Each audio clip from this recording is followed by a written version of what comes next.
Yo, what is up, Raider Nation? It's your boy Simone Raider back with another Raiders recap. And of course, the Raiders are coming off of their 10th loss of the season against the LA Chargers. We're actually in LA today shooting this episode because, I was at the game, of course. But we got a lot of things to talk about.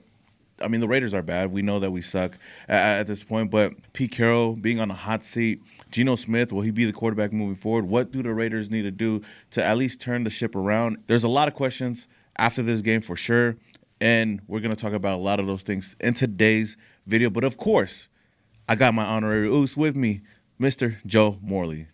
That's right. And I was at the game yesterday, too. Were you? In L.A., SoFi Stadium. Our home away from home, Oos.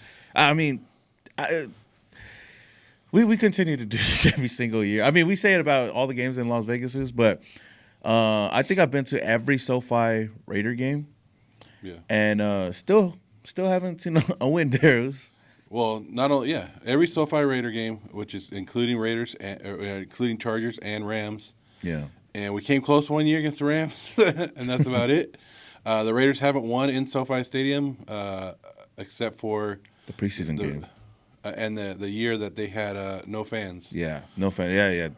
That's the only two times. The COVID year. The COVID year.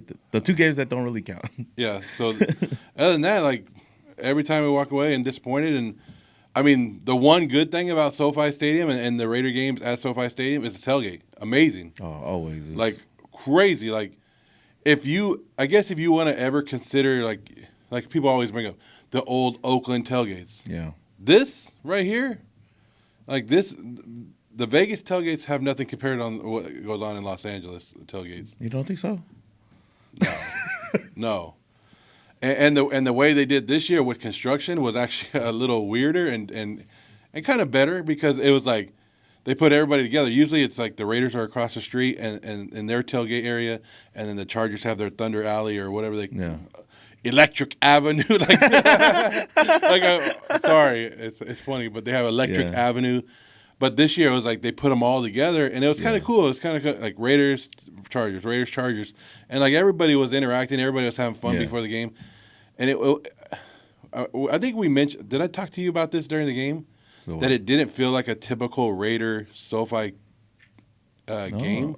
Why do you think so? Because of like the fans, or not being that many Raider fans out there or something? Or no, tons of Raider fans. No, I know. And I think just talking to people on the tailgate, what were they saying? Hey, are we gonna win today? Ah, yeah. Like no, we're just here, but we showed up. Yeah. And it seems like all Raider fans went into SoFi Stadium with no expectations of winning. Yeah. And just to watch the game, and the crowd wasn't as loud as it has been. It was more like we're here, we showed up for you. Yeah. What are you gonna do for us? I mean, I will say the fans did get loud when something good did happen, but it wasn't like throughout the whole game we're all just being obnoxious, yelling Raiders throughout the whole time. Because there was points where a lot of us were just probably tired and was like, okay, show us something on the field and then maybe we'll cheer. And there was moments where it got loud in there for the Raider Nation. But to your point with the tailgating and stuff like that, that's the best part of coming to LA. And I know I was being a little bit sarcastic when I was asking a question like, why do we still do this? Especially in LA, we know that the pregame festivities are second to none. And this year, like you said, I was kind of confused. I told you that because Pink Lot is usually like two different lots. And I was on my phone walking, like going the direction that I would go to. And I was like, I looked up and it was construction. I was like, wait, are the Raider fans in this one too? Because I was like hella confused. And then I think I ran into Kaku and Baker and there was like, yeah, they're all over here. I was like, oh damn. I mean, it made it look even more crowded though too. It was still a vibe though for sure. Like pregame, a lot of Raider fans there, and you know what? There was a lot of people saying there wasn't a lot of Raider fans in the stadium, and I don't think the usual like blackout. I don't think it was blacked out like it was. There was more Charger fans in this game, but it was still like a 60-40. I would say 60-40 Raiders, maybe 70-30. But it was a good amount. It was more Charger fans than usual because I met actual Raider fans that just showed up to tailgaters. Yeah. They went to go tailgate, and I was like, "Oh man, you're gonna be at the game?" Like, no, I just came to tailgate. I'm gonna go watch it somewhere else. Like, and that's probably the smart thing to do. I'm gonna be honest with you. That's if I didn't have to go and do content and just be in the game, I'll probably do that too. But I mean, the vibe was definitely dope. I loved it. Heck, Joe Morley, famous guy over here. I mean, we couldn't walk nowhere. Like, I was supposed to shoot content. Like, I was supposed to shoot content, interview fans and stuff like that. It's kind of hard to do it, when my videographer doesn't show up. But, I'm over here trying to do it from my own phone, me and Joe. And I couldn't even get one person. I was trying to get NFL Mike, and it took probably like almost 20 minutes just to get one question from Mike. And because every time we try to do something, somebody comes up, says what's up, and then that just starts a whole chain reaction because once they sit, then there's people waiting. And, I love it. I love it. Yeah, and that's what I was going to say. And, sometimes I'm like, you know what? Like, I got to put the content down for a bit and just interact with the fans and just give them some time because – Like we stated before, I made a reel about it, about the fans and how much support that they show, and those little couple of minutes that you have to put aside for them, man, it goes a far way, and especially when you're hearing, a lot of these fans saying, man, I love your content, I watch it, your guys' show, me and Joe just started this like whole Raiders recap show this season, and people tune in to see what we're saying, and even people give us things to talk about. Like, hey, if you talk about this, man, bring this up. Like, hey, this is maybe it's something you guys could talk about. Like, yeah, maybe. Yeah, right. And that's what I like is the fan interaction. And LA, second to none. Always the same thing, especially for me. Like, it's crazy. My biggest fan base, I think, is in LA because more Raider fans do show up there, and it's a one time a year thing. So getting to interact with the fans, I do that over anything else. So. And it wasn't even just at the tailgate. It was on our way to SoFi. It was walking around SoFi. Heck, even after the game, ran into Sean. Of course, Sean Merriman. He had to insult BTA. He had to add insult to the wound. Man. But it's all good. It's all good, and that's why we like LA. Love LA. But even for Joe, man, like I know Joe's definitely been doing this thing for the past couple of years. But it's. I mean, you can't miss Joe at the tailgate. So when you see Joe, people are like, "Oh shoot!" Yeah, and then they go to Joe, and then they start. It's funny because they notice him first, and I'm just there like on my phone, and they're like, "Oh shoot, Simone, you're there." It's just like, well, they'll notice me, and they're like, "Hey, where's Simone Raider?" And I'm like, "He's right here." Like he's hiding. He's right behind me. Like, and then they'll notice me. It's like, "Where's Fitz? He's not here." And I'm like, "Well, he can do the Fitz." I'm like, he can do Fitz. He fits in. Yeah, you know what it is, Raiders, bitch. So it's like and this is I was talking to my wife on the way home. I was just like, it's crazy the demographic that we hit because it's not just older fans. It's not middle-aged fans. It's not teen. It's every age. There's little kids all the way up. I seen that yesterday. I don't know if you remember this, but there was like a kid. He must have been like 7 or 8. He was talking to his dad, or his dad came up and he took pictures with us. Yeah. And his dad said, "Oh, my son made me watch videos of you guys all day yesterday, and his one goal today was to meet you guys." Like, and we talked about this a couple weeks ago. Like, why do we keep going to the games? Exactly. And this is why, because people go to not only watch the Raiders, and if the Raiders win, it's a plus. Yeah. 100%. But the atmosphere at an NFL game, if you've never seen an NFL game live in person, it's amazing, right? To see how big these athletes are, what they do, how fast they are on the field, it's something different. But then when you actually go and see people like us that are out here rooting for the team, and, we're just, at the end of the day, we're normal fans having a great time, and we want to experience it. And this is, going to the tailgate is something else, and being able to talk to people, and like you said, getting their opinions, and they're asking us, and what do we do this for? We do this to talk Raider football. We do this to be able to vent about the frustrations that we go through. And what validates what we're doing is when a fan comes up to us, or I say fan, but a person comes up to us and they tell us, "Hey, I whatever you said, you guys are saying exactly what I'm thinking." And what is that? I think there was another guy that told us, he goes, "I watch your podcast and I talk along with you guys," and I'm like, "Yep, that's what I'm talking about, Simone." Like, like that right there, like that validates it, because when you do online content, you get so much hate. For sure. And those people that put the hate is never there, and you run into the true fans, the true Raider fans, the true people that have the same passion as you, that are doing the same thing, and at the end of the day, we all want the same thing. We want to win. Yeah. We want to win. And when we don't, that's when we start bringing stuff up and we talk about it. We have different opinions. Everybody has different opinions. That's something that we learned early on is like when things don't go right, it's like, oh, see, I told you so. We should have done this. We should have done that. You're wrong about this. And I admit I'm wrong about a lot of things. But I always go into the season with some hope and thinking like, okay, I think this guy's going to change it for us. That's where my delusion comes from. But, to add to that point, yeah, it makes it even that much more worth it to do the content because you run into those people. And we ran into a lot of people yesterday.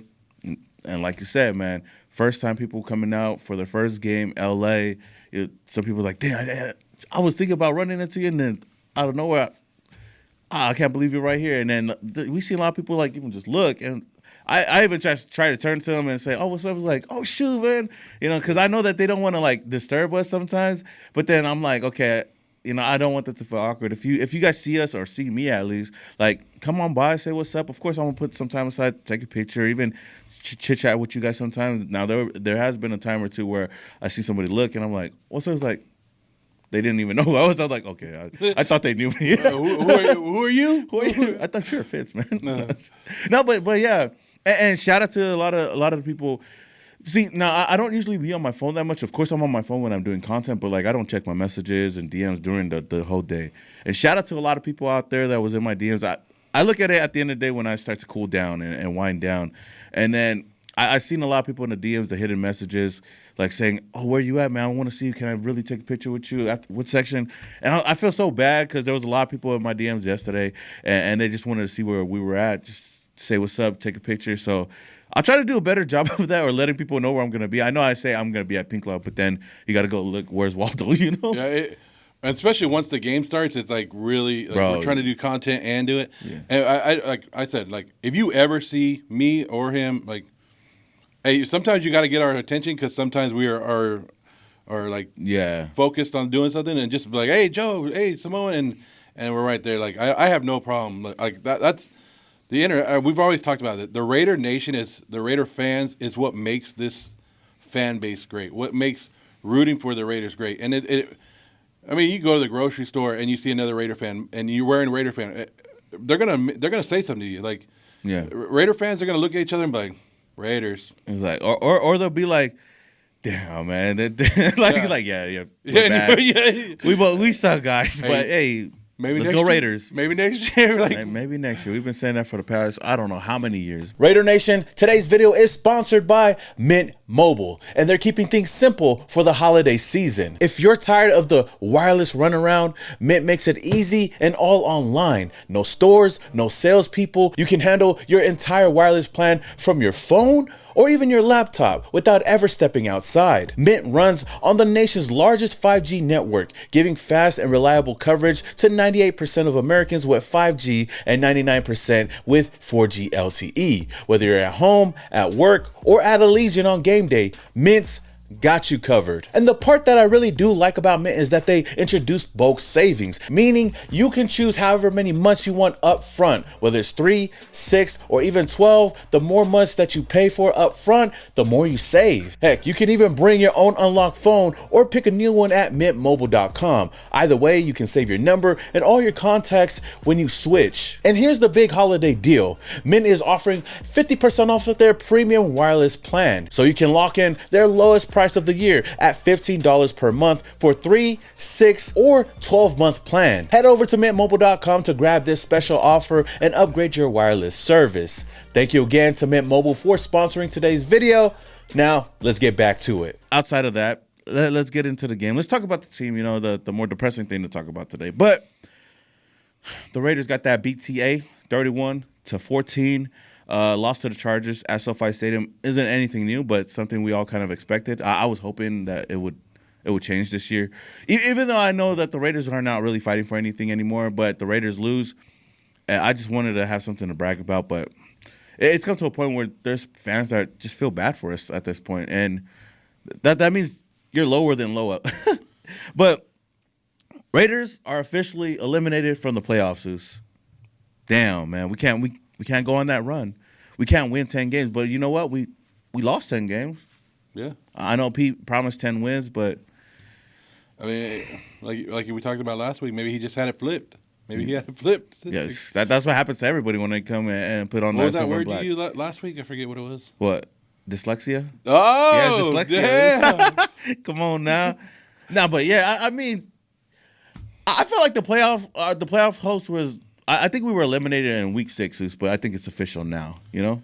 Yeah, it. You can always know when your team isn't gonna make the playoffs, but it's never official till it's official because you've seen it where we go on runs and something happens or a team goes on runs and I mean we could always hope for like the Baltimore Ravens. They started 1-5 this year. They're leading their division at 6-6. Like crazy. we're like so you never know what happens in the NFL. So but once they mathematically eliminate you, you're like, and they did it before December again. Like damn, you're just bro. like, oh man, like, and then you look and you go, okay, what's our draft status? And then, but what's the talk after that? Like, we always this is the cycle. It's like the cycle of the Raider fans, right? It's like we're hyped up for the season. Mm-hmm. We have a new coach that's telling us this is what it is. We buy in. We go to the preseason. We win a couple preseason games. We're like, here we go. We win like week 1 or week 2, and then we're like, okay, here we go, and then we start going downhill. Then they go eliminated from playoffs, and then we'll go, what's our draft status? Yeah. And then we go, all right, hopefully we don't mess this pick up. Hopefully we don't mess the pick up. And then we go, oh, we messed the pick up. And then Yeah. But we go all over again. It's just a recurring cycle. It's the same old cycles, and but that's why you can't blame like Raider fans for wanting to tank at some point because it's like okay, because you look at the past couple of years, there's games that we won that didn't really mean much, but you know it was good for the fans, right? But if it messed up our draft position, and we were out of contention to get a quarterback, right? And I know you're on the opposite side of that spectrum, right? You don't ever want the Raiders to tank, right? They go and win, but you know I'm on the other side. It was like if we have nothing to fight for, we might as well tank. The only games that I want to win is always the games that we have bragging rights against, like against the fan bases that we like. The Chiefs, the Chiefs Broncos. I really don't care. But the Chargers, because we deal with them so much, especially at SoFi, like I would love to win in LA. And then I know the Dallas Cowgirl game is another one that we just want to win for bragging rights. But outside of that, now that the last couple of games we got left, we're just there for support. I mean, well, my thing is if you are expecting this coach if you're expecting Pete Carroll to be back, if you're expecting like last year Antonio Pierce to come back, then you want to win these games. Like these are meaningful games. They're not. Just because you're eliminated from the playoffs doesn't mean that you're not fighting for it to see what you have for next year. And I think that's what's pissing me off more with this regime, with the Pete Carroll regime, is we know we're eliminated. Now we know we're officially eliminated. Mm. Now, is Pete Carroll working towards next year to see, okay, which one of these guys, who we want back, who's fighting and to make this roster for next year as well? And that's what we want to see, right? If Pete Carroll is coming back next year, then we don't want them to quit on the team. We don't want this team just to shut down and be like, okay, we're going for draft status. We want to see them fight for we have a little bit of anticipation and be able to root for something next year and be like, okay, this is what they did good at the end of last season. Can they build off of that? Yeah. But if Pete Carroll's not coming back, then yeah, then lose out. then none of this matters. You know what I mean? If you're going to restart back over, then absolutely none of this matters the rest of the year. Yeah. And speaking of Pete Carroll, though, I know the Raiders right now, we were sitting at number 4. We're top 5 pick. I mean, that's something positive to take out of yesterday's loss. But as far as Pete Carroll, there was a lot of talks. He's on the hot seat, right? And after a loss like this and seeing how the team has been all season long, they've been dysfunctional from the coaching hires to our offensive line to our quarterback to do a lot of different things, right? There's a lot of people that believe that Pete Carroll is a one-and-done coach. Do you believe that? I'm going to tell you this. I wanted Pete Carroll hired. When I was like, if you're going to fire Antonio Pierce and you bring in somebody with the pedigree of Pete Carroll, it was Mike Vrabel, Pete Carroll. Those are the guys I wanted. And so I'm very upset that it didn't work out because of the way he carried himself and the way you saw him on other teams.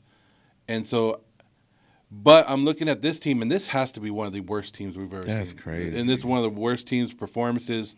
We're getting blown out every game, and there's nothing to – and it's like Pete's stubborn to make the decision change, the changes that he needs to make. And all the way up until this week, they were blaming everybody else. And then, like, the press conferences last night were kind of different, and they were actually, taking more responsibility. And it's just, I'm looking at Pete, and I'm like, he's 74 years old. We were supposed to be in a modified rebuild to get us back into it before, because Pete has a 3-year deal or 2-year deal with a 3rd-year option, whatever it is. But he was supposed to get us right back into that competition, competing, right? Yeah. Area, and it's not there, and I don't see it. So yeah, I do think if the Raiders are serious about drafting a quarterback with the top pick and going that way, I think Pete's one and done. Yeah, and it's hard to say. It's hard to say it though, man, because like you said, I was on boat with Pete Carroll. I know a lot of people had their doubts because of his age, because I didn't think age really played a factor into any of this. It's just what he can do for the team and bring that energy. We've seen it all off season long. Pete Carroll was bringing that energy. It looked like age was just a number for him, and a lot of players love him as a coach and just that camaraderie. It almost seemed like he had the same energy that AP had coming over here, but he was just older and just had a lot more experience than AP, and that's why a lot of fans would be excited about it. Some fans didn't, but that was like a minority. So I will say nobody really expected this team to be this bad. And a lot of people talk about this is probably the worst Raiders team that we've seen in quite a while. Oh, yeah. And I believe that, because watching this team this year, it's like it makes you look at the McDaniel year and even AP's year and be like, okay, that wasn't so bad. But then, I don't know, like you said, multiple times getting blown out. 2 times where teams are just kneeling at the 2-minute warning and the game's already over. We got shut out in a game too, and offense looks trash. Like, and this is what happens when you start losing a lot. Is you start dissecting all the things that happened before and like, oh shoot, if we didn't get a running back in the first round, then we should have got this. Or we should have never gave Chip Kelly that money. Oh, he's sabotaging the team. The offense looks bad, and it's kind of hard not to see a lot of those things. And when you see how bad the team has looked, especially offensively, and Pete Carroll, I was excited for him coming over here, and I said, like, I feel like a win for this year was just to get into the playoffs. Oh yeah, that's it. Even though I expected the Raiders to win at least 7 games, at most 9, they could do a little bit better, but I feel like we could have sneaked into the playoffs. If anything, and at least look competitive. That was my main thing, was you come in, even if we lose games, even if we don't make the playoffs, as long as we look competitive, because we've been preaching compete, that's all that matters. There's a big old sign when you're driving into Vegas that says, what? Time to compete. I laugh at it every single time I'm driving up the 15 coming back from Cali, and I see the big Pete Carroll sign, time to compete. I'm like, and then the next one is the Max Crosby one, time to compete. Like when? Hey, when's that time? Like, did it start already? Because it hasn't been there. But hey, yeah. just take those signs down already, dog. Can we put a time to win one? Time to tank. Time for a quarterback, dog. Tank for Shador. Tank for Shador, dog. And we'll fuck that up too. But that's what I'm saying. Like, just going into the season, the expectations weren't too high. This was a year I tried to limit my expectations, especially when we brought in Pete Carroll. We brought in Chip Kelly. We traded for Geno Smith, and I'm like, okay, pieces are there. We just needed a competent quarterback, a quarterback that could at least not make any mistakes, just sit in the pocket and do his thing, right? Which Geno made mistakes, but he wasn't this bad. He was never this bad. And you look at his highlights with the Seahawks. I don't see half of the things that he was doing over there. Run, like, he was using his legs multiple times, and that's what I gave him. Like, I gave him a bit of I give him a bit of a push over like the other quarterbacks that we've had, because I was like, okay, he's a little bit mobile. He's like Derek Carr was, but a little bit more mobile and just accurate, and he could do almost the same things, right? But we haven't seen that at all this year. And seeing how the season has transpired, I look back at it, I'm like, I was wrong, and that's why I try to swallow that pill of like, I don't want to fire that head coach after 1 year. But the only reason why I would understand the Raiders doing it is because Pete Carroll's timeline is limited. Yeah. Like, if this was a say AP and we know, okay, we got more years with him. Okay, maybe, or a younger coach, then maybe, but with his timeline and it being limited, and also, like you said, him being stubborn, and that's one thing that I've been preaching. I was like, I don't want Pete Carroll to get fired, but him not being able to change things or being stubborn or letting his ego get in the way, especially favoriting some certain players and then not favoriting the other players, it's going to bite him in the ass. He's favoriting his son, Brendan Carroll. Everybody knows that the offensive line, heck, even former Raiders are calling this dude out for Brendan Carroll. And then Geno Smith. I don't think anybody has to say anything else about Geno Smith and how bad he's been. And I feel like a lot of quarterbacks in the league have got benched for far less than what Geno Smith has been able to do out there. And I understand the relationship that Pete Carroll and Geno Smith have had. And I understand that you could believe in Geno Smith, and we've seen Geno Smith good at times on other teams. But you can only back somebody for so long. And like I said, even if you bench him for a quarter or a half, just to, hey, sit back and relax and see it. Like, not now. Now you should bench him the whole time. But like earlier in the season, there was times that you should have benched him for at least a half or so. And just to like, hey, Geno, catch your composure. Maybe you'll catch it back. And he never did. And then like Brendan Carroll, you're going to blame it all on Chip Kelly. Like those reports have come out. And now it's conflicting reports because you have Tom Pelissero saying that Chip Kelly is out there not calling the right plays, calling fake plays, doing all that. And then you have Ian Rappaport that came out and said, no, it's not even like that. Like, so it was like, and you got to remember, you got to take most of these guys are they are fluff pieces by agents. They're like, hey, if you say this good about me or about you put this story out right now about Chip Kelly, I'll give you the first time that we sign a big name free agent. Like, and here's what I was going to ask you.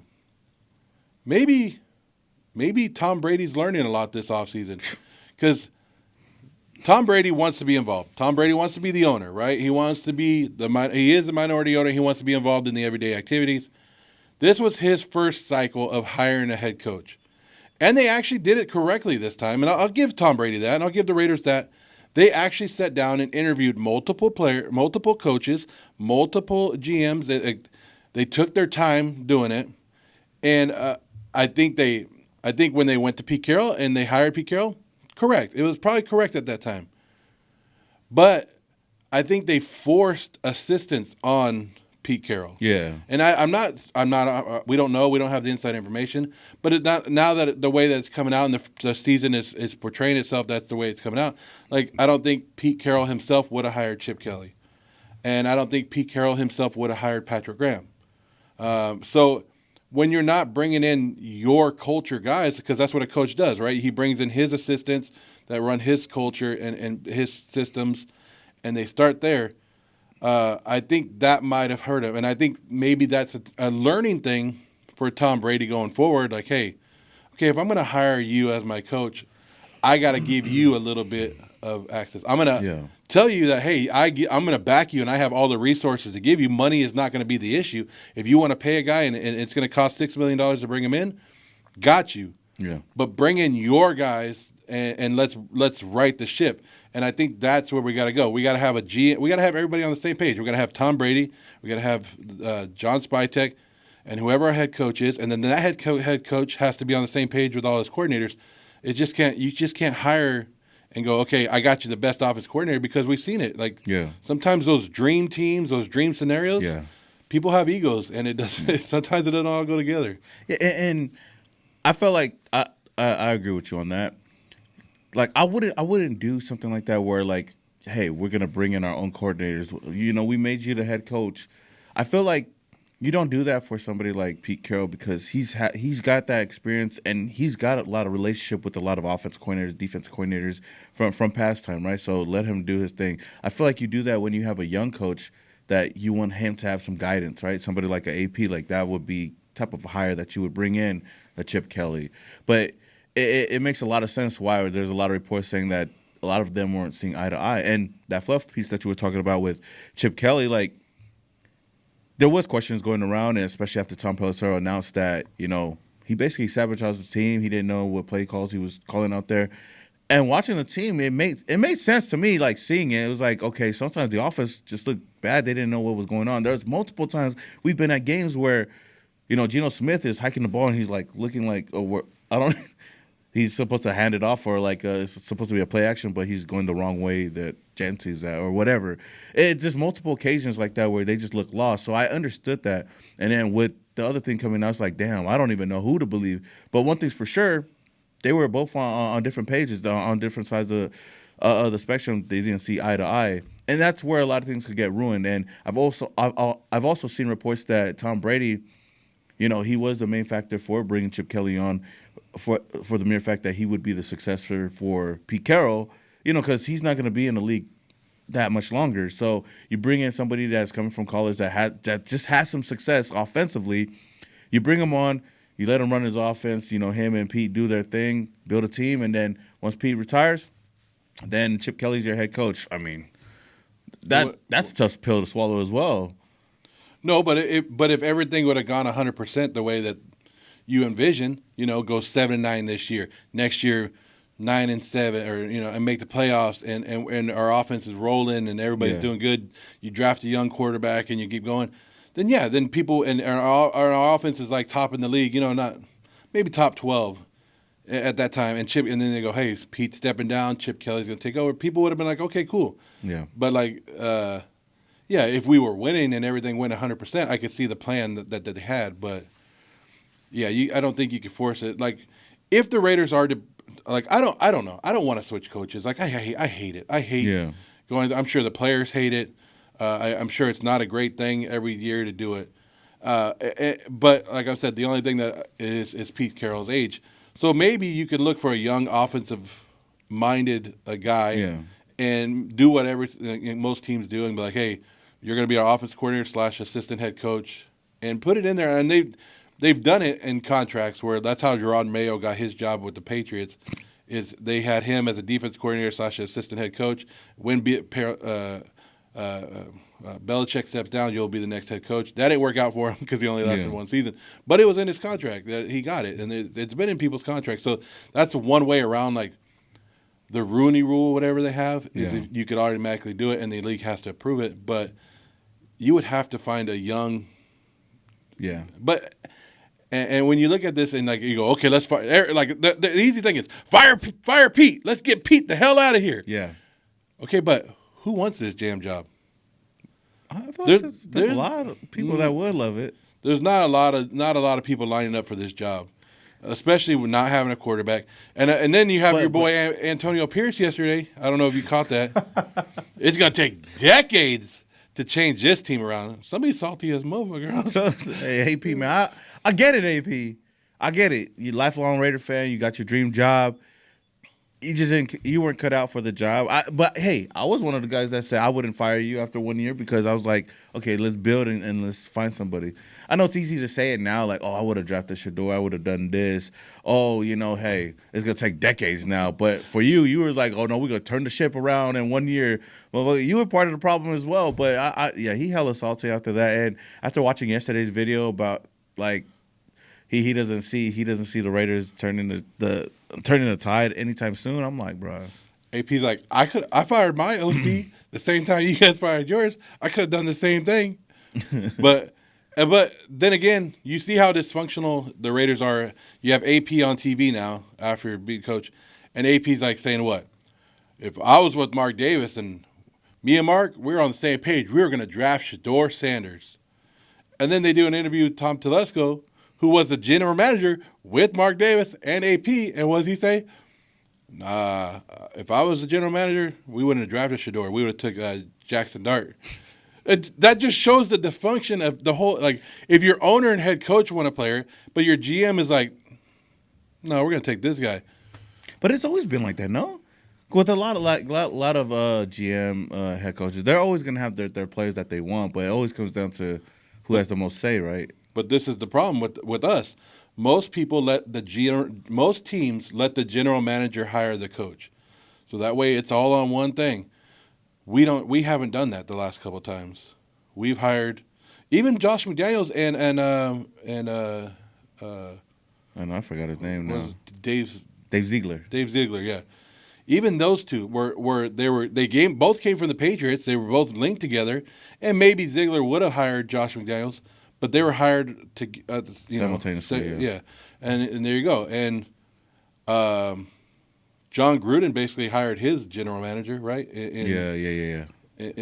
Which I really like Mike Mayock, and I respect Mayock till today, and I still think he had a lot of stuff. It was weird how he didn't work out, but yeah, you should have, your general manager should be able to hire your head coach. Yeah. Well, I think that's the way it might go if they do let go of Pete Carroll. Like I said, I don't like firing and hiring coaches because I'm just tired of it. I like the direction that you said. Like if somehow, some way, magically keep Pete Carroll, because I don't see Pete Carroll being here next year after this season. But if they do keep him around, you got to find the successor. You have to. And most likely will be an offensive coordinator. You bring in somebody that has an offensive mind. There's a lot out there, a lot of young ones too, that could be good, but you never know. Does it have to be an offensive mind? Because I could throw two guys' names out there right now that if you were going to drop Pete Carroll, yeah, I think you have to either go young offensive mind guy or one guy who got booed in his own stadium yesterday. Bro, I think I know who you're talking about. I'd take him in a heartbeat. And this is what you talk about when people get consistent. Like they don't know what they have until it's gone, right? I like that you're bringing this up because I felt the same way. This guy got booed in his own stadium. They were yelling, "Fire him!" Bro. His whole home crowd was yelling it. Mike Tomlin, bro. Mike Tomlin, come to Las Vegas. Come to Las Vegas today. You know what? I'm gonna be with the Steelers fans. Fire Tomlin. Yeah, fire Tomlin. Fire Tomlin, and bring him over here. If Tomlin is available next year, I drop Pete in a heartbeat. 100%. I drop Pete in a heart. I seen that video yesterday. I came across a clip where they asked Mike Tomlin, "How did you feel about the fans saying fire Tomlin?" He was like, "I understand their frustrations, And there's fans, bro. Like I seen even on Twitter TikToks, like people making TikToks like, "Oh, we need to fire Tomlin already." Blah blah. I was like, bro, you guys have not had a losing season.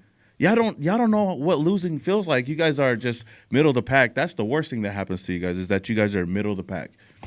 But to say fire the guy that's made the Steelers, they don't have a lot of turnaround. I hope the Steelers go and get a horrible coach after Mike Tomlin because then you guys will know how it feels. But I agree with you, man. If Mike Tomlin's available, man, go to Las Vegas, man. I think that's the only guy that I'd fire that I fired Pete Carroll for in a heartbeat. Yeah, Mike Tomlin would be my I wanted Mike Tomlin. This is how crazy it is. I wanted Mike Tomlin when he was the defensive coordinator for the Minnesota Vikings, and the Raiders had the head coach opening job. They had it open. I said, I want Mike Tomlin. Oh, so you called it. And he ended up going to Pittsburgh, which sucks because, like I always told you, my family is half Pittsburgh Steelers fans. Mm-hmm. And they were like, yeah, and I go, you guys got the coach I wanted. Like, that's who I really wanted. You know who the Raiders hired that year? Who? Lane Kiffin. Oh, yeah. You know who's in the news right now? Lane Kiffin. Lane Kiffin. Maybe we bring Lane Kiffin back. But Lane Kiffin, and I don't know if it would have worked out for Mike Tomlin like it has in Pittsburgh. Yeah. But Mike Tomlin is very well respected. The one thing he hasn't been able to get going in Pittsburgh since Ben left is the quarterback position as well. Yeah. So he's been struggling with that. But Mike Tomlin, with the respect, and he's never had a losing season, which doesn't 100% mean anything. Like 9-8, but I'll take a 9-8 season over what we've had. Yeah, any day, bro. And they're mad because they haven't won a playoff game in 6 years in Pittsburgh since they won the Super Bowl. Yeah, but they've been to the playoffs, and they're mad because they're losing in the playoffs. I'll take it. At this point, I'll take a blowout loss in the playoffs, round one, than what we are going through right now. Yeah. Like Steeler fans, fire. Go ahead. We'll say it together. Fire Mike Tomlin, and we'll bring him to Las Vegas because right there, like that would be one move. The other guy, one guy told us at the tailgate, who did he say? Brian Flores. Brian Flores. And I like Brian Flores. Brian Flores took a bad rap because he didn't want to tank. He didn't want to tank in Miami. He got fired in Miami because he didn't want to tank. And who did he get fired for? I don't think this would ever work out in Vegas. But if you remember, Brian Flores got fired because they wanted the tank to bring in who? Tom Brady. Yeah. And so I don't think it would ever work out with there. But I do like Brian Flores. Those would be the two defensive guys that I would. Oh yeah, those are two good options right there. I know a lot of people bringing up the Clint Kubiaks of the world. Also, even bringing in some college coaches. I'm like, I want a Kubiak as the offense coordinator for Antonio Pierce before he went to New Orleans. So that, I mean, there's a lot of options there. It's just whether or not the Raiders will make the right decision. But like I said, it's not an easy job to sell. Like especially with the turnovers that we've had. So, bro. But if you're looking at a job, and they go, "Hey, Samoa Raider, I want to hire you as the head coach of the Raiders." Bro, I could do it, bro. I'm sure you could. But are you taking the job if there's another team that goes, "I'm going to offer you 3 years," and then they have the Raiders who have constantly turned it over every year? But see, now I get to work under Tom Brady, John Spytek. I'm gonna have a top 5 pick. I got weapons here. We just gotta address that offensive line. I could get whatever quarterback I want, whether it's the Kyler Murrays of the world. I could get one of these other veteran quarterbacks. So you're gonna go to Menlo College and get all the Samoan guys from. You might as well. Hey, I don't know if you ever heard of Menlo College. It's like a little Division III up in like the Bay Area. Mm-hmm. But last time I went there, it was all nothing but Samoan. Like they recruited nothing but Samoan players, and it was like big old dudes. I don't know how good they are, but I mean, I think at this point, I think we will go in the direction that you talked about. Like I've talked about in the last one, like spending that money and building that offensive line in the draft and free agency, and like you can have a lot of money and free agency to spend too. So there's that, and as long as we keep our GM, that's what we haven't done is kept the GM after a coach has been fired, after a head coach has been fired. Do you like John Spytek? I don't think he's that bad. I like him. I like him, and he's closer to like him and Tom Brady are there. And if you look at his background, like he's come from winning good organizations, and I think I think people are judging this draft class way too early for the Raiders. You really shouldn't judge a draft class for a couple of years, but I think. You know what I liked about him? The main thing I liked about him is he played the draft board. And people are upset because he traded back like, oh, he could have got Will Johnson in the second round. But you know what? What is one thing that helped the Patriots win all those years is collecting multiple draft picks for multiple years. The same thing with the San Francisco 49ers. If you were able to trade back and still get the guys that you like, we don't know where Will Johnson was on his draft board. You could be able to draft the guys that you like and pick up multiple picks for the future. I like it. No. I like John Spytek, but moving on from the coach talks, I want to talk about something. I think that was kind of funny, something that we could have cheered for, something that we cheered for. Max Crosby, basically shoving Justin Herbert, being a little petty, shoving Justin Herbert to the ground. It's like you see in the replay, and everybody was like, "Boo!" Like all the Charger fans. I was like, oh, see, it's not a flag. He did get a flag for that, huh? Yeah. Well, we're in Los Angeles, and Divock was good at flopping. LeBron flops. Justin Herbert flops, right? Yeah. I watched the replay and I was hella dying, man. You just see Justin Herbert like screaming, like "Let's go!" Like screaming, and just Max was like. Just pushed him, bro. Max like you were screaming in my ear, and I'm like trying to watch you play, like. He wasn't like that. Like okay, hey, he's my player. I'm gonna back him all the time.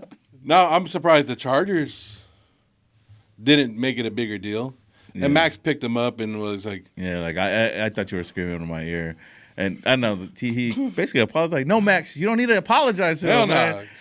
Like just do it and just move on, bro. And stand over him. Like what? Just he hella Richard Seymour to him, bro. Like. Well, he didn't punch him, but it was just funny. Like it was just like out of nowhere, Justin Herbert's gonna go right back to the huddle. Because it was kind of like when you're watching the game, it was kind of like you kind of missed it, but something happened, but you were like, yeah, I didn't see it. Was that a late hit or what? And maybe we thought it was like roughing the passer, and then like you said, they showed it on the big screen, and everybody's like, oh, we're like, you and I just look at each other like, geez. I was like. Let's go. Yeah. Let them know what's up. And then your boy Isaiah was trying to fight the whole Charger bench. Hey, Isaiah, man. let them know what's up. They can't fuck with the Usos, man. He was and hopefully, like, you were hoping that would maybe spark the team a little bit. No, it didn't spark anything. No. It was just fun to look back. It's a highlight that we could look at, kind of like when, Max Crosby got into Patrick Mahomes' face, Hopefully, the next season of quarterbacks, Justin Herbert maybe is one of those quarterbacks, and we get to see that all over again. Herbert broke his left hand.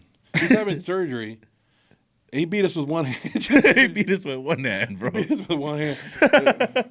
Like Crosby was like after you pushed him, like he already broke his hand. Like there ain't much.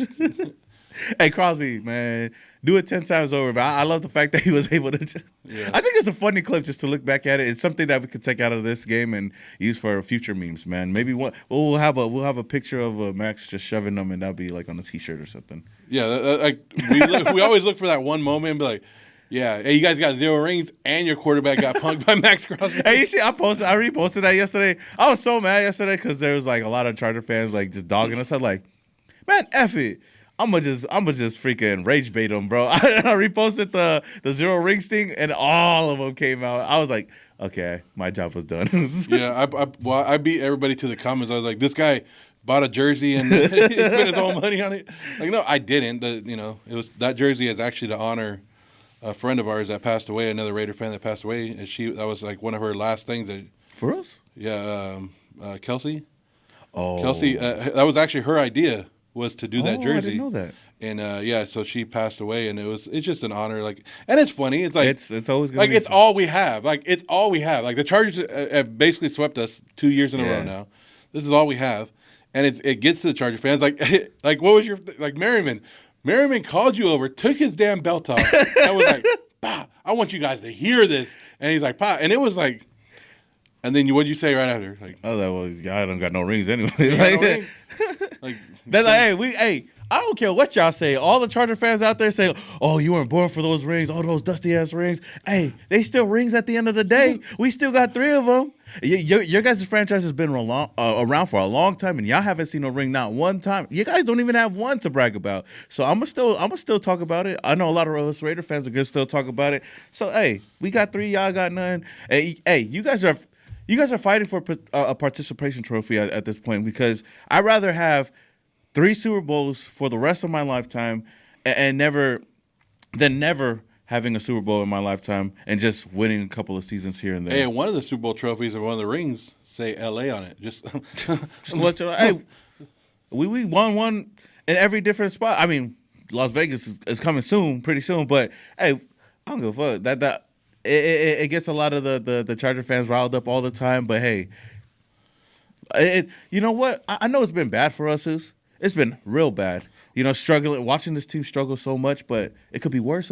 We could be Charger fans. Could be Charger fans. We could be rooting for a team that's never won it, right? Would you rather suck for 20+ years with 3 Super Bowls in your resume, or suck forever and have no Super Bowls, or have some winning seasons? We're mediocre seasons, and we have a good quarterback. Hey, look at our jerseys. There was a year that the Chargers had the #1 offense and the #1 defense, and still choked in the playoffs because they had the worst special teams. Remember?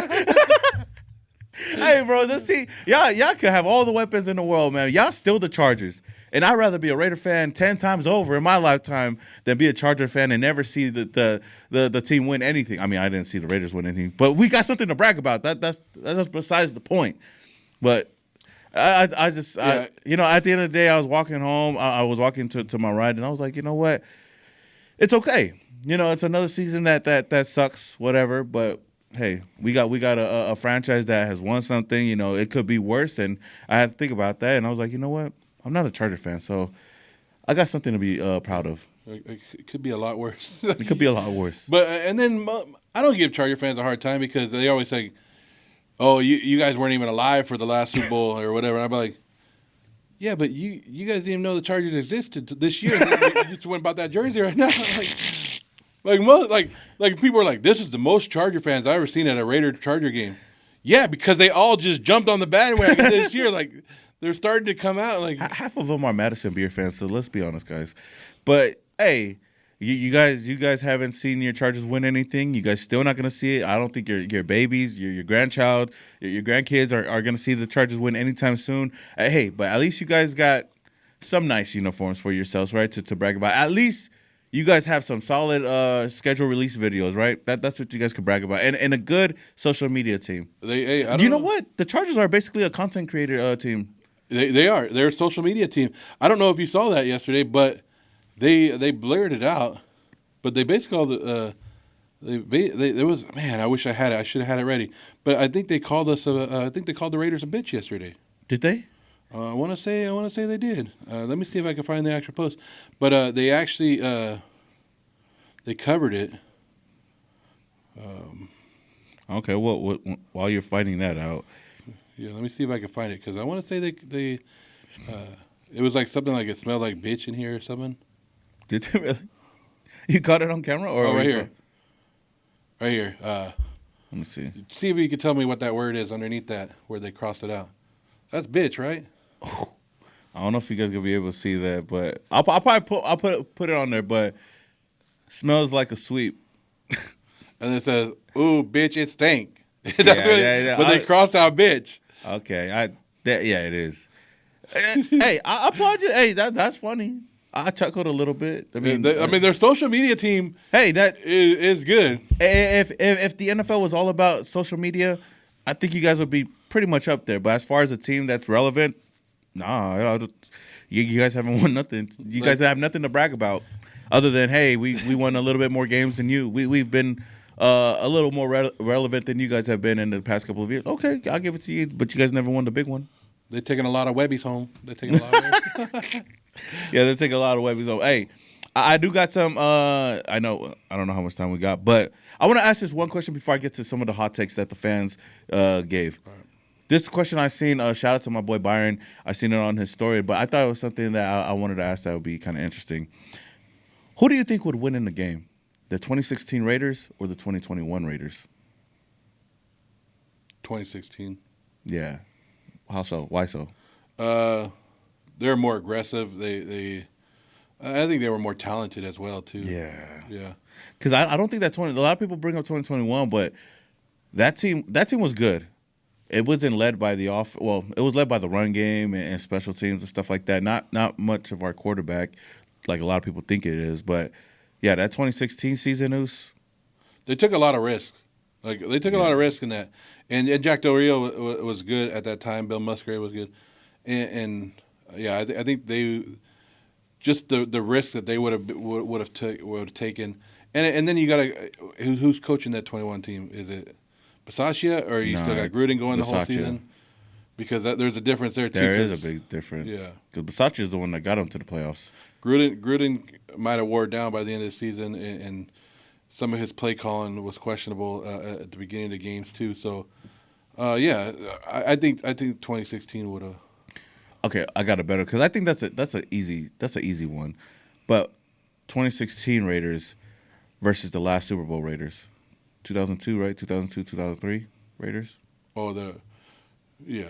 Who wins that one though? Oh, the Raiders. The Raiders, the Super Bowl champions.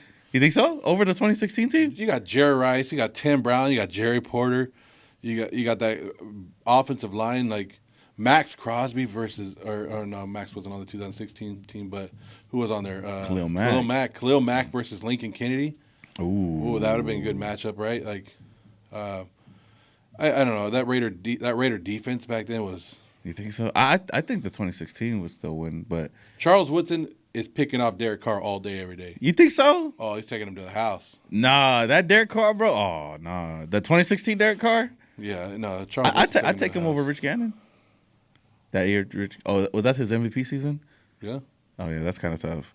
That would be a good matchup. That'd be a good matchup, though. But then again, look at MVP awards back then. They're not like Rich Gannon, I think, threw for 2,500 yards that year. Yeah. Now people are throwing for 5,000 yards. Yeah. So. But Derek Carr, Amari Cooper, Michael Crabtree, Seth Roberts. I mean, Latavius Murray. No, it would be a good matchup, but I think that would be a good one. I guess I'll say 2016 Raiders. You say 2000. Are they considered 2002 or 2003? Because it was a 2003. 2002. Okay, the 2002 Raiders, 2016 Raiders. I would take 2002. Okay. That's a good match. I think I'll put that. All right, what about this one? 2006 2-14 Raiders versus the Raiders today. Aaron Brooks and Andrew Walters and Marcus Tuiasosopo. The 32nd ranked offense with the top 3 defense versus what we have right now. Right now, I think 2006, because at least they got Marcus Tuiasosopo. Okay, I thought that was funny. I'll probably put that in. No, that's a good one. That's a good one. But I got some hot takes. Okay, we'll go over them real quick because I know we got 5 minutes on here. Shoot it. All right. I asked the nation to give me some hot takes and what do you think the Raiders need to do to turn this tide around? And there's some good ones here. All right. From BK Pops 12, he says that we should have never fired AP. Do you agree?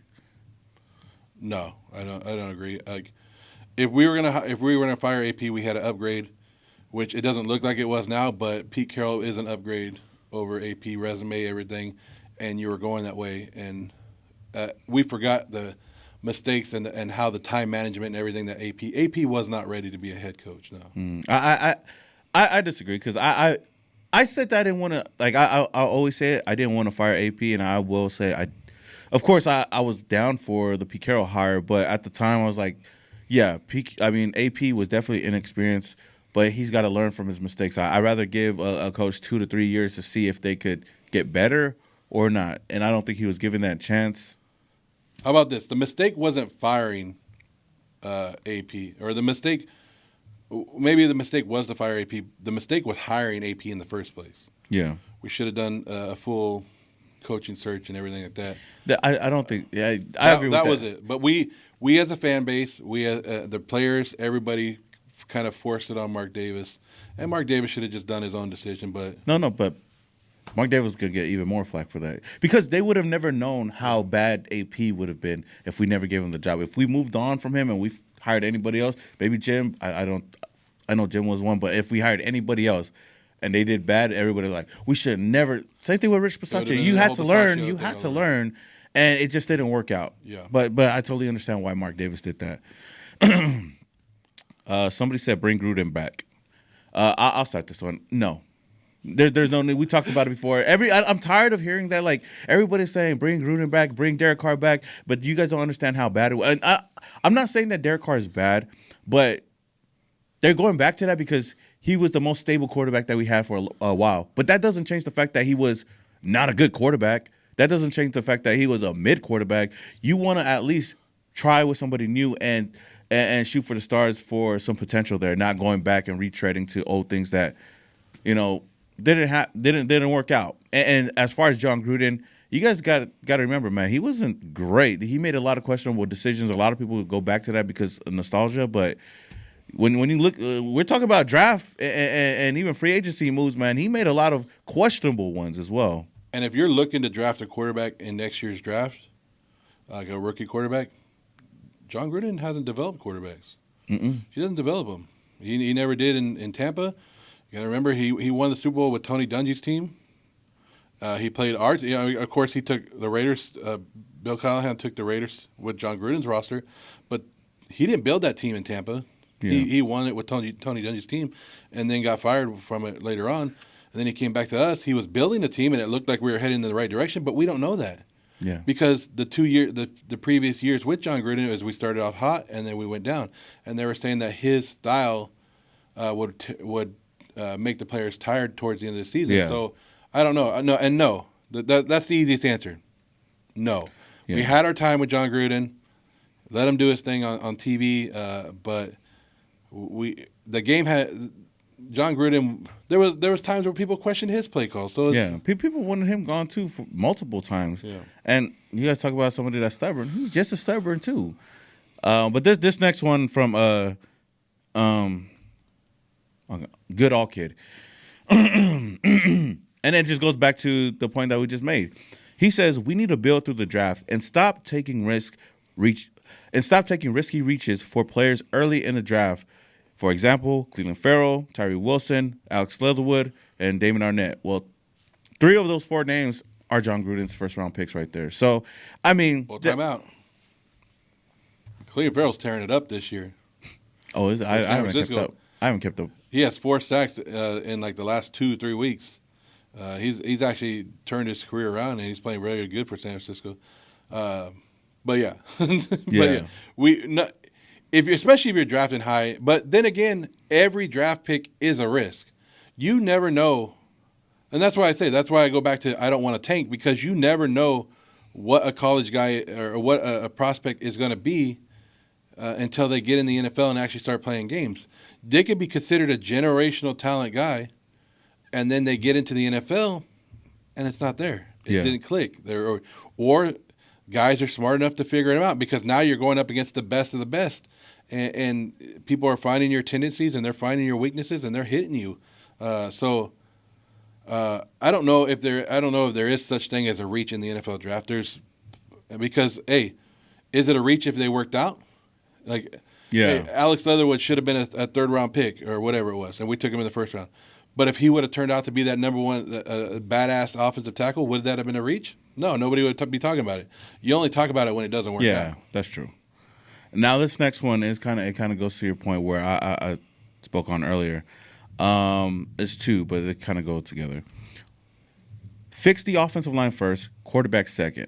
This fire the coaching staff is insanity at this point. We already have 3 other former head coaches on the payroll. Don't need to add a 4th. And somebody else said, we should have drafted Dart or O-line over Genty and went for Jeremiah Love in the next draft. How do you feel about that? We should have got offensive line. And this is a guy, Joe has been a guy that's been scrutinized for his last 2 draft reactions. Not because the player's been bad, but you've always won offensive linemen over getting skills. What I've always been taught is you build it with your left tackle, your blindside tackle, and then you pass rusher, then quarterback, and that's how you build your team. You build the trenches, and then you build the quarterback, and then you go from there. So, and then like the Raiders don't have like we brought in Brock Bowers, who was unbelievable talent. Like yesterday, you've seen it with his one-handed catch. Yeah. And then we brought in Ashton Genty, who was a great running back in college. But like I said, when they drafted Genty, there were so many running backs available in last year's draft. So many unbelievable talent, and we're seeing them. Hell, the Raiders gave up a 60-yard run yesterday to Vital, who was an undrafted free agent running back. Like, it seems like running backs are easier to find, in my opinion. And that's why they haven't been going as many times. You don't see 5 or 6 running backs go in the first round. Like, you see 1 or 2 because people think they're a generational talent. And the Raiders, it was a luxury for the Raiders to take Ashton Genty. And trust me, when I make these draft reactions, they're my live, I'm watching TV and I'm like, oh, what the hell? Like, those are and then I go back and try to analyze why they took them, and I try to find the positive in it.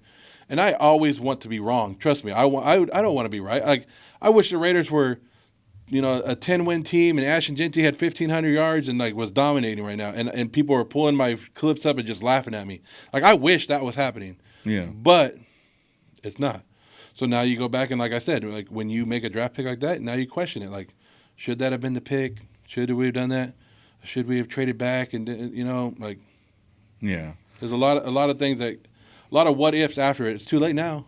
Now we have them. Like people go, well, look at what Brock Bowers is doing, and you didn't want Brock Bowers, because now you have him on the team. You better use him. Yeah. You better use him correctly, and that's where you put yourself in these predicaments. That's why we've had 2 basically we've gone through this. Are now our 4th offensive coordinator since we've got Brock Bowers, and now Ashton Genty is going through his 2nd offensive coordinator in just 1 year. And to that point too, is like, it's not like we don't like these players and stuff like that. Because I agree, like the Raiders should have went in a different direction. Because I'll continue to preach here. Everybody looks at me and they say, "Oh, do you remember you didn't want Ashton Genty?" I'm like, yeah, not because he was a bad player, but for the fact that there was other needs on the team that the Raiders could have addressed. And if this was a bad running back class, then maybe I would understand that. But we see a lot of good running backs. I mean, Judkins is a solid running back. We got Travion Henderson.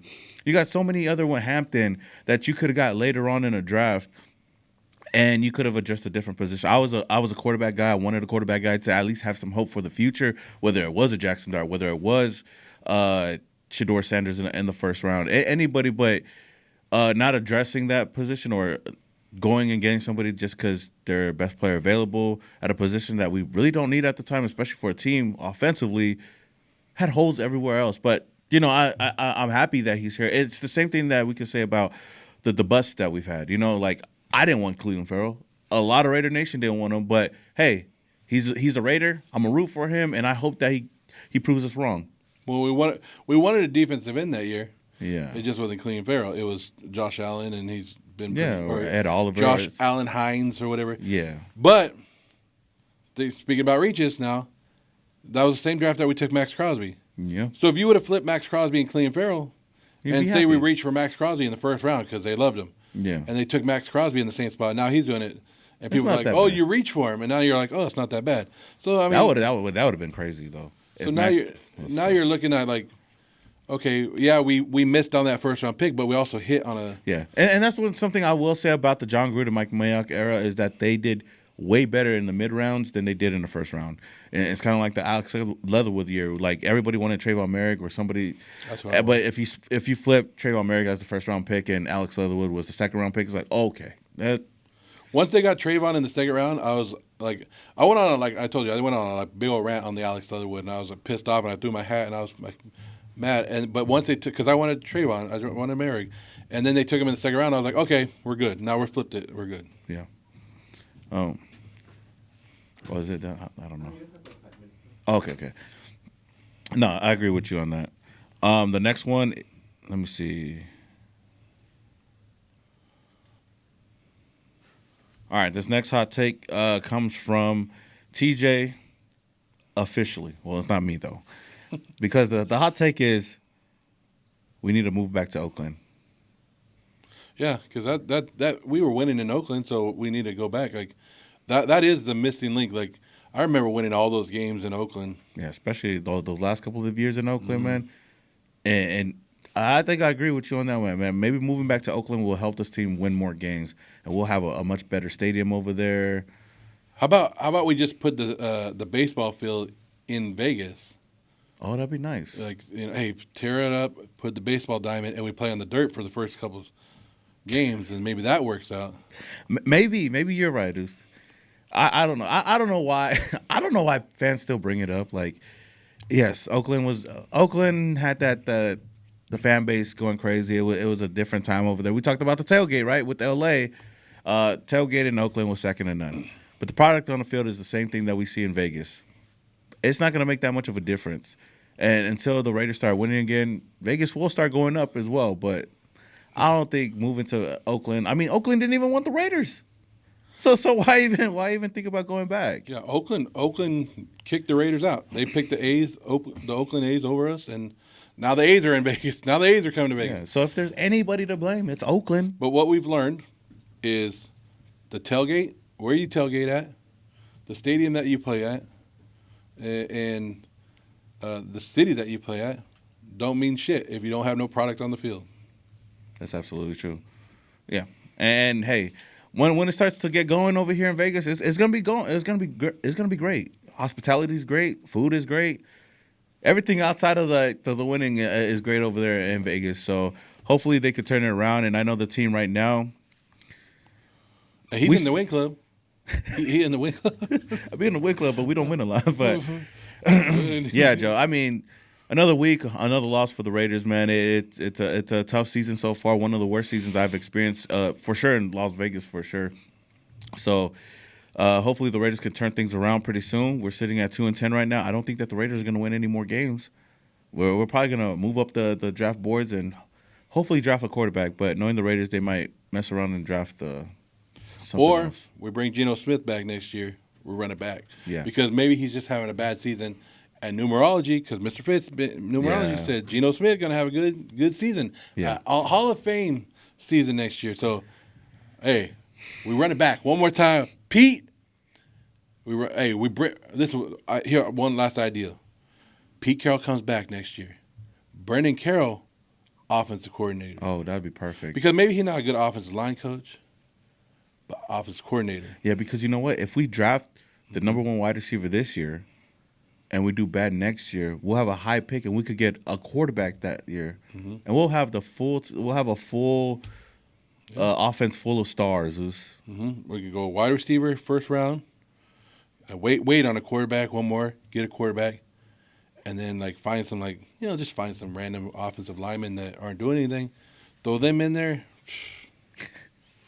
Yeah. I don't know, man. I know we just fucking around, but yeah. It's like people get mad. I have some guy get mad at me, and I don't know if you get this, but he goes, "Why do you guys joke about our team?" Because they joke around. They joke around on the field, so we joke around. They've made it. Basically, our team has been a joke for 20 years. Yeah. And there was a time where I was the same way, where I was like, "Man, I'm talking about my Raiders like that," and now it's just like, yeah. I put a post yesterday. I wish one day the Raiders would back up all the shit talk that we do. Just one time. It's hard to shit talk now. And when you do shit talk, Raider fans even say, "Why are you even talking, bro?" Bro, I'm just trying to have some fun here, man. Let me talk shit before the game starts. But yeah, maybe one day. But that day ain't today. Who's saying, I hate the Raiders. I hate the Raiders. But we still gonna show up, man. See you on next week, next game. We got Denver Broncos. Hey, people say, why are you still watching the team, man? Hey, at this point, I love watching comedies, It's like watching a comedy show out there. It's a stand-up special. We get to go watch and just laugh and then be mad and then laugh again. So this is the whole cycle. We got a quarterback trip himself. Bro. And no quarterback is doing what Geno's doing right now, man. The fact that he was able... You know what's funny about that video that I posted? If you slow it down and look at it, he still could have handed it off as he was going down. He was falling. He should have just gave it to that. Hey, why do you still watch the games? Because if you think it looks bad on TV, it's even funnier in person. Yeah, funnier in person. But, yeah. Sorry. Hey, I'm sorry. No, I apologize. We suck again. We suck every single year. And the Raiders, hey, hopefully we could blame Geno at the end of the season for having the number one pick overall, and we could find the quarterback of the future. But I feel I've told you that. up. I think I've told you this before. And I'm your friend, so I need to tell you this one more time, dude. Your team fucking sucks. Your team sucks. This is a guy that really wanted Geno over here, so your quarterback sucks, bro.